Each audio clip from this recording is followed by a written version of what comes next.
할렐루야. 주 안에서 예배하는 모든 분들께 하나님의 은혜와 인도하심이 넘치길 원합니다. 4월 26일 넷째 주 주님 앞에 함께 예배하겠습니다. 하나님 말씀 보겠습니다.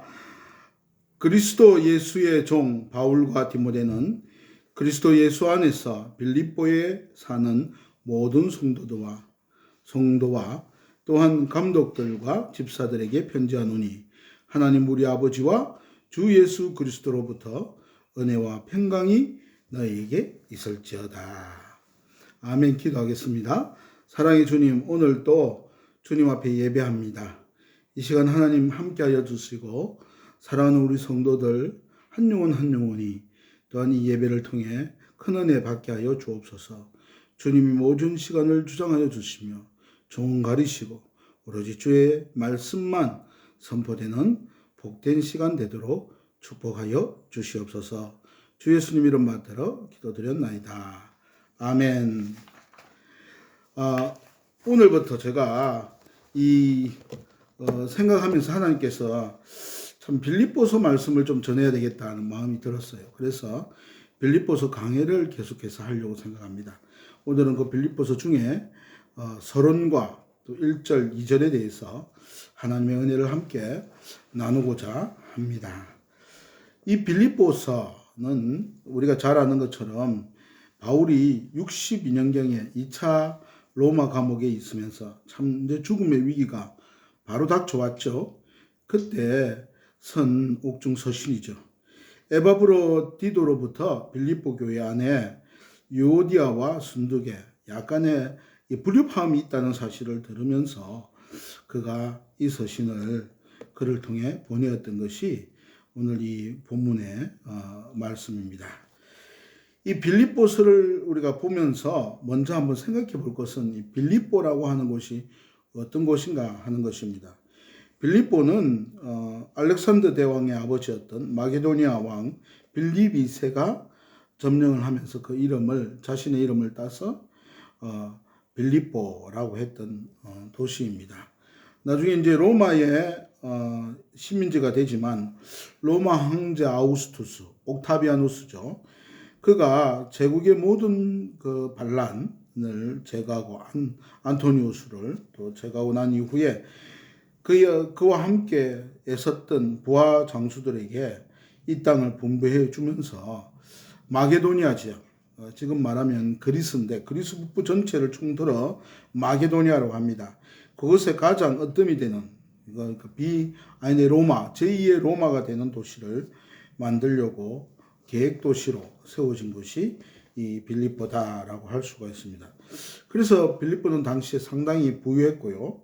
또한 대부분이 로마의 시민권자들이 많았던 것을 볼 수 있었습니다.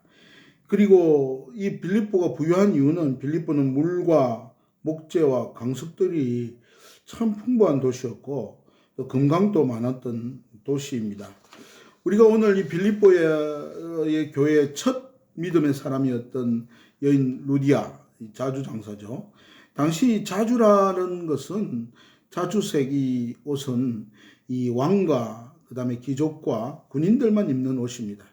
그럼에도 불구하고 두아디아 사람이었던 루디아가 이곳까지 와서 무역을 할 정도로 이곳에는 많은 군인들과 귀족들이 살았다는 것을 알 수가 있는 대표적인 도시입니다. 이 도시에 교회가 세워졌죠. 이 교회는 오늘 이 빌립보서를 쓰고 있는 바울이 지금 이 62년부터 20년 약 전에 2차 전도 여행 당시에 기로 이 교회를 세웠습니다. 그 내용이 이제 사도행전 16장에 잘 나오고 있는데요. 사도행전 16장 6절에서 15절에 보면은요, 그가 이제 2차 전도 여행을 비두니아로 가려고 했습니다. 아시아 쪽으로, 소아시아 쪽이죠. 그런데 하나님께서 성령으로 꿈속에 마게도니아 사람의 환상을 보고 이곳에 속히 올 것을 이야기를 했어요. 그래서 그는 이제 자신의 생각을 버리고 하나님의 뜻이다 생각해서 그는 바로 빌립보로, 그러니까 이 마게도니아 쪽으로 오게 된 것이고 이것이 유럽 선교의 시작이 된 것입니다. 여러분, 사실 그러한 결정을 바울이 한 것은 놀라운 것입니다. 왜냐하면 빌립보는 로마인들이 거의 없었어요. 해당이 없었어요. 이 바울이 전도 여행을 할 때, 1차 전도 여행을 할 때 우리가 보면요. 바울은 늘 해당에서부터 시작했습니다. 근데 이 빌립보는 로마 군인들이 많았고, 로마 시민권자들이 많았기 때문에 분위기 자체가 로마의 호의적이어서 유대인들이 적었습니다. 당시 유대법에 보면요. 유대인 남성 가정이 10명만 모이면 해당을 세울 수 있었습니다. 그럼 여기에 그 유대인의 가정이 10명도 안 됐다는 말이죠. 그래서 사실은 이 빌립보 쪽으로 온 것은 대단한 믿음의 결단이라 할 수 있죠. 그러나 그가 이곳에 왔습니다. 누구와도 어떻게 해야 될지도 모르면서 왔었을 때, 그래서 그 강가에서 기도하는 몇 명의 유대인들이 있었죠. 그 가운데 이제 루디아를 자주장사 만나게 되었고요. 하나님 역사시죠. 그리고 그 루디아 집에서 이제 루디아와 루디아 식구들을 세례를 주고 그 집에서 최초의 거점이 되어서 그곳에 지내면서 복음을 전하기 시작했습니다. 저도 한번 빌립보에 가봤는데요. 지금은 이제 폐허가 되어서 그 터만 남아있지만 우리가 한번 기회가 되면 가면 좋겠습니다. 그 기도하던 장소들이 있습니다. 그래서 루디아의 집에서 그곳까지 오고 가는 가운데 어떤 일이 있으냐니까 거기에 점을 치는 귀신 들린 여종이 있어서 그 여종이 계속 따라다니고 귀찮게 하고 힘들게 하니까 그 귀신을 쫓아버린 거예요. 그 귀신을 쫓고 나니까 이제 이 여종이 제대로 점을 칠 수가 없잖아요. 이로 인해서 이 여종을 통해 점괘로 돈을 벌었던 주인이 이 바울을 이제 그 고소하게 되고 바울은 감옥에 갇히고 바울과 실라가 또 많이 맞게 되고 이렇게 죄수로 놓여 있었습니다. 그러나 그들은 거기서도 노래하고 찬양하면서 있으니까 하나님께서 놀라운 역사를 일으키셨죠. 옥토가 흔들리고 지진이 나고 옥문이 이제 열리게 된 것이죠. 그래서 이것 때문에 당시에 간수가 이제 로마 법에 따라서 만약에 죄수가 도망가면 자기가 대신 책임을 져야 하니까 자살하려고 하니까 그 사람을 이렇게 아니다 우리가 여기 있다고 구해주게 되고 이것으로 인해서 이 로마 간수가 예수님을 믿게 되었죠. 우리가 잘 아는 말씀 주 예수를 믿으라 그러면 너와 내 집이 구원을 얻으리라. 이로 인해 로마 교회가 사실은 이 루디아 그리고 또 이 귀신 들렸다가 나은 여종 그리고 로마의 간수 이 세 사람에 의해서 시작이 되게 되었고요.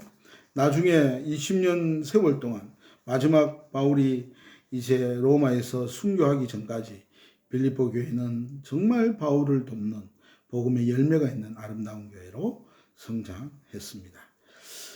특별히 참 놀라운 것 중에 하나는 여기에 있어요. 빌립보서가 신약성경 27권 중에 13권이 바울이 썼는데요.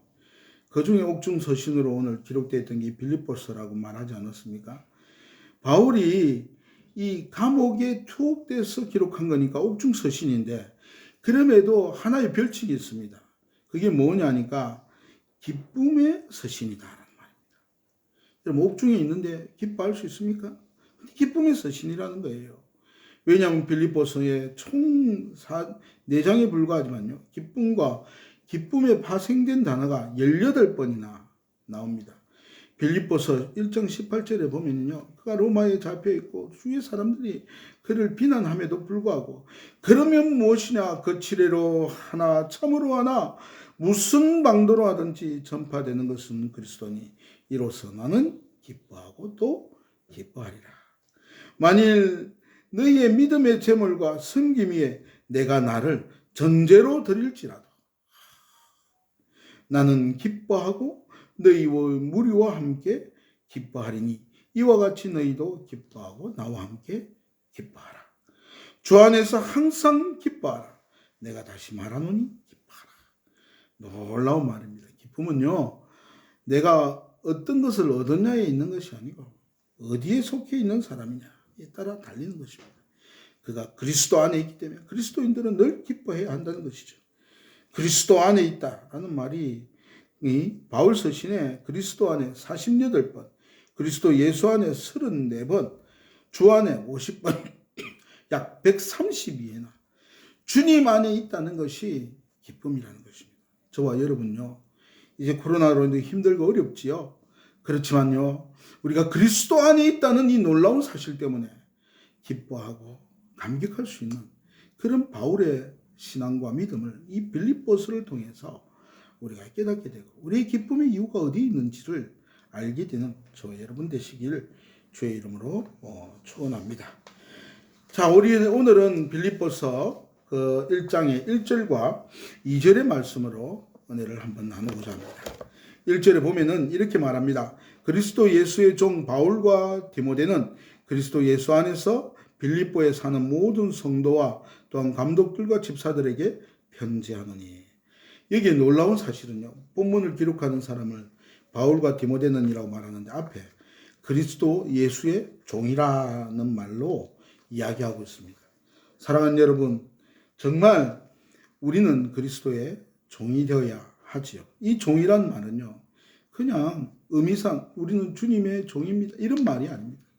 얼마나 이 종이라는 말 하면서도 종님 하는데요, 그게 아닙니다. 이 둘로스라고 하는 이 말은 servant라는 의미가 아니에요. slave라는 의미입니다. 완전히 지금 말하면 하인의 개념이 아니고 노예라는 말이죠. 무슨 말입니까? 노예라는 말은 자기의 것이 있습니까 없습니까? 없다는 말입니다. 종은 주인의 소유입니다. 자기 마음대로 자기 의지대로 할 수 있는 일이 있다는 말입니까? 없다는 말입니다. 종은 자기의 결정대로 되는 것이 아니라 주인의 뜻대로 절대 순종하는 것이죠. 또 자기를 위해 살 수 있습니까? 아닙니다. 종은 자기를 위해 살 수 없습니다.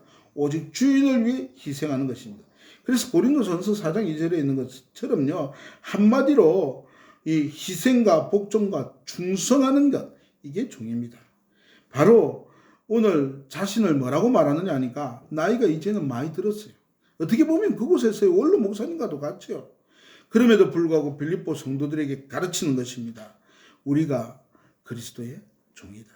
내가 그리스도의 종이다. 참 놀랍지 않습니까? 근데 이 자유로운 종은 그냥 종이 되는 것이 아니고 자기가 주님을 너무너무 사랑해서 그리스도 안에 있기 때문에 그리스도가 이루신 그 사랑 때문에 종이 된 것입니다. 스스로. 여러분, 만해 한용운 선생이 복종이라는 시를 썼어요. 얼마나 아름다운지 그 안에 이렇게 나였습니다. 참된 사랑은 그냥 자기 것을 주장하는 데 있는 것이 아닙니다. 남들은 자유를 사랑한다지만 나는 복종을 좋아해요. 자유를 모르는 건 아니지만 당신에게도 복종만 하고 싶어요. 복종하고 싶은데 복종하는 것은 아름다운 자유보다 달콤합니다. 그것이 나의 행복입니다. 바울은 바로 이것이 그의 힘이고 행복이니 우리에게도 그렇게 될 것을 권면하는 것입니다. 여러분, 바울이 빌립보에 간 것도 순종입니다. 제가 말씀드렸잖아요. 그는 빌립보에 뭐가 있습니까? 유대인 회장이 없습니다. 자신의 계획도 싹 다 이렇게 접고 하나님의 뜻이라고 생각하니까 그는 아무 계획도 세울 수 없고 어디로 가야 될지 누구에게 복음을 전해야 될지도 알지 못하는, 정말 그에게는 인생의 처음 만나는 땅인 그 빌립보로 순종하며 나아갔던 것입니다. 이 바울의 순종함은 그의 인생 모든 것에서 나옵니다. 맡은 자에게 구할 것은 충성이라 말하고, 여러분 빌립보서 3장에 보면 그렇잖아요. 그리스도를 위하여 모든 것을 잃어버리고 배설물로 여기고 인생을 살았습니다. 그는 마지막 인생 가운데서도 내가 선한 싸움을 싸우고 나의 달려갈 길을 마치고 믿음을 지켰으니 이후에는 나를 위하여 의의 면류관이 예비된다. 그 인생 전체를 주님의 뜻하시는 바대로 선한 싸움을 싸우고 내가 달려갈 길, 하나님께서 정하신 그 길대로 살았다라고 고백하는 것입니다. 그게 그리스도 예수의 종이라 말에 나와 있습니다. 사랑하는 여러분, 우리는 어떤 모습입니까? 목사님 저도요, 그럴 때가 많아요. 종님 소리 듣는 것, 이건 맞는 것 아닙니다. 성도들이 주의 일을 하면서 예, 우리는 주님의 종입니다 라고 말하지만 가끔씩 종이 지위가 되어 있을 때가 얼마나 많은지, 이 직분이 되고 이것 때문에 얼마나 하는지, 정말 종입니까? 그리스도 예수를 위해 모든 것을 내어놓는 우리가 종입니까? 주님 앞에서 모든 것을 드리는 우리가 종입니까? 그런 삶을 조금이나마 살아갈 수 있는 한 해가 되기를 원합니다. 그가 그리스도의 종으로서 누구에게 편지하고 있습니까? 빌립보에 사는 모든 성도와 감독자들과 집사들에게 편지를 하고 있습니다. 당시에 어떤 직분들이 있었는가를 보여주고요. 빌립보 안에 사는, 당시 교회들은 그래요. 그 지역 안에 교회 사는 그리스도인의 무리입니다. 모든 성도에게 하고 있다고 했어요. 이 성도란 말이 참 중요합니다. 성도란 말은 무슨 말이냐면 거룩한 무리라는 말입니다. 헬라어로는 하기오스, 히브리어로는 카도시라는 표현, 카도시라는 말에서 왔죠. 제사용으로 본다면 정결의 의식을 통해 죄로부터 분리된 자를 의미하고요. 하나님께 바친 자들을 의미합니다. 그래서 이스라엘 백성들을 구별된 자라고 말하죠. 그래서 출애굽기 19장 6절에 보면 이렇게 말하잖아요. 너희가 내게 대하여 제사장 나라가 되며 거룩한 백성이 되리라. 너는 이 말을 이스라엘 자손에게 고할지니라. 그러나 신약시대에는 베드로전서 2장 9절에 이렇게 말하잖아요. 오직 너희는 택하신 족속이요 왕같은 제사장들이요 거룩한 나라요 그의 소유된 백성이니 이는 너희를 어두운 데서 불러내어 그의 기이한 빛에 들어가게 하신 자의 아름다운 덕을 선전하게 하려 함이라.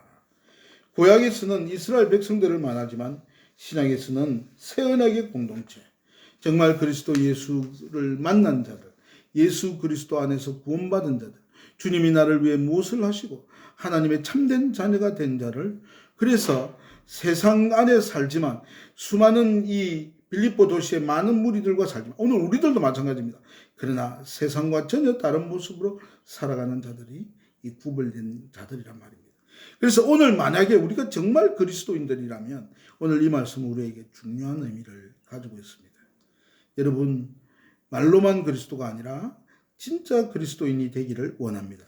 그 그리스도인들에게 첫 번째 있어야 될 게 뭐냐? 오늘 2절에 나와 있습니다. 하나님 우리 아버지와 주 예수 그리스도로부터.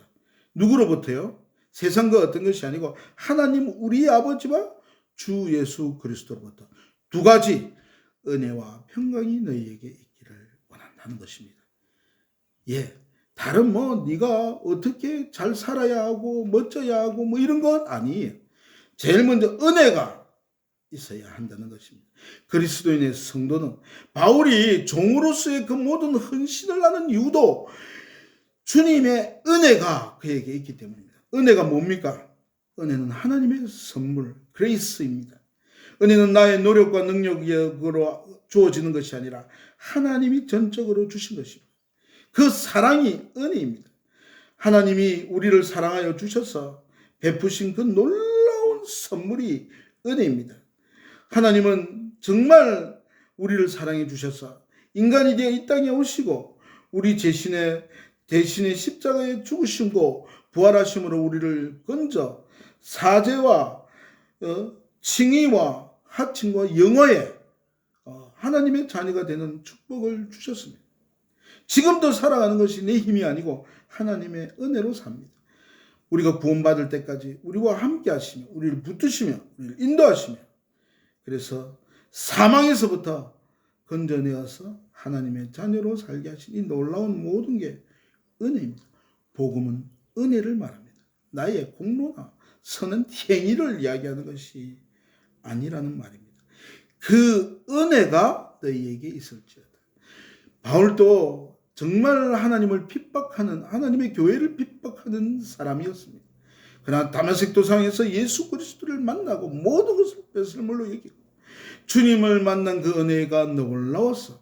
하나님이 주신 그 은혜가 놀라웠어. 그리스도 안에 구원받은 은혜가 놀라워서 나는 날마다 죽노라. 오로지 부름의 상을 향한 삶을 살았던 것입니다. 이 놀라운 은혜가 느끼고 깨달을 때 교회만 다닌다고 되는 게 아니에요. 우리가 정말 예수를 만나 말씀을 읽으면서 예수님을 생각하고 그리스도의 은혜가 어떻는지 은혜의 절정이 십자가잖아요. 하나님의 그 우리를 향한 사랑이 어디 있는지 말씀을 통해 우리가 깨달아가야 하는 것입니다. 그 은혜가 나타나는 결과가 뭘로 나오느냐? 오늘 본문의 평강입니다. 평강. 이레네라는 말이죠. 여러분 구약 성경의 샬롬이라는 말입니다. 은혜가 주권적으로 그냥 주신 구원의 선물이라면 평강은 그 은혜를 누리는 행복이다라고, 결과다라고 말할 수 있습니다. 그냥 이 평강은요, 단지 마음이 편하다, 이런 의미에서의 평강이 아닙니다. 이 평강은 세상이 주는 평강과 다릅니다. 예수님께서 말씀하셨잖아요. 이 평강은요, 정말 놀라운 것입니다. 오늘 바울을 보십시오. 어떻게 평강할 수 있습니까? 그는 감옥에 잡혀 있습니다. 그렇잖아요. 언제 죽을지 모릅니다. 그렇지요. 그렇지만 그는 평강합니다. 그래서 기쁨이란 말을 몇 번이나? 18번이나 쓴 것입니다. 어떤 현실과 상황에 의해서가 아니라 하나님의 은혜를 깨닫기 때문에 오는 평강입니다. 그래서 이 평강은 변하지 않습니다. 그런데 왜 우리가 평강을 누리지 못할 때가 많습니까? 말로는 은혜 하면서도요, 모든 걸 내 뜻대로, 내 마음대로, 내 생각대로 하려고 합니다. 모든 것을 하나님께 맡기십시오. 하나님이 인도해 주실 때 정말 하나님의 은혜로 우리는 한 걸음 한 걸음 살아갈 수 있습니다. 사랑하는 성도 여러분, 그렇지 않습니까? 한번 저와 여러분, 우리 과거를 한번 생각해 보십시오. 우리가 염려한다고 염려한 대로 됐습니다. 지금 이 자리에 있는 게 하나님의 인도하십니다. 우리 미래를 말씀으로 한번 살펴보십시오. 반드시 모든 것이 협력해 선을 이루어 주실 것입니다. 우리의 영의 아버지께서 우리를 절대로 버리지 않을 것입니다. 바울은요, 사도행전 16장에 보면은 그가 복음을 전하다가 그리고 귀신 들려있는 여인을 귀신을 고쳐줬다는 이유 때문에 그는 감옥에 잡혀서 엄청나게 맞았지요. 우리 같으면요, 원망하고 힘들어할 거죠. 그러나 사도행전 16장 24절로 25절을 보면 이렇게 말합니다. 그가 이러한 명령을 받아 그들을 깊은 옥에 가두고 그 발로 착고를 든든히 채웠더니 한밤중에 바울과 실라가 기도하고 하나님을 찬송하며 제수들이 듣더라. 아멘. 이것이 은혜 받은 바울과 실라의 모습이었습니다.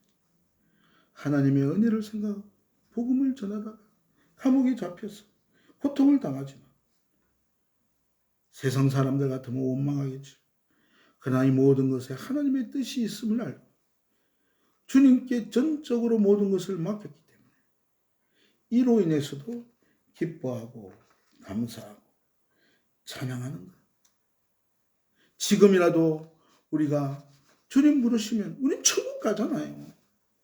내 영혼이 은총 입어 중한제짐 벗고 보니 슬픔 많은 이 세상도 천국으로 화도다.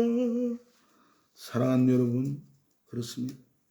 우리 주님이 모든 것이 협력해 선을 이루시고 우리 인생길을 인도해 주십니다. 믿으십시오. 아멘입니다. 그러므로 염려하며 이러기를 무엇을 먹을까, 무엇을 마실까, 무엇을 입을까 하지 말라. 이는 다 이방인들이 구하는 것이라. 너희 하늘 아버지께서 이 모든 것이 너희에게 있어야 할 줄을 아시느니라.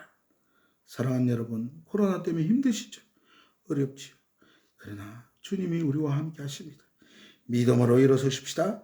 빌립보서 4장의 말씀처럼 이런 순간에도 주 안에서 항상 기뻐하라. 내가 다시 말하노니 기뻐하라. 너희 관용을 모든 사람에게 알게 하라. 주께서 가까우시느니라. 아무것도 염려하지 말고 다만 모든 일에 기도와 간구로 너희 구할 것을 감사함으로 하나님께 아뢰라. 그리하면 모든 지각에 뛰어난 하나님의 평강이 그리스도 예수 안에서 너희 마음과 생각을 지키시리라. 하나님의 평강이 저와 여러분을 지키며 승리하며 나아가는 믿음의 사람들 되시기를 주의 이름으로 축원합니다. 아멘.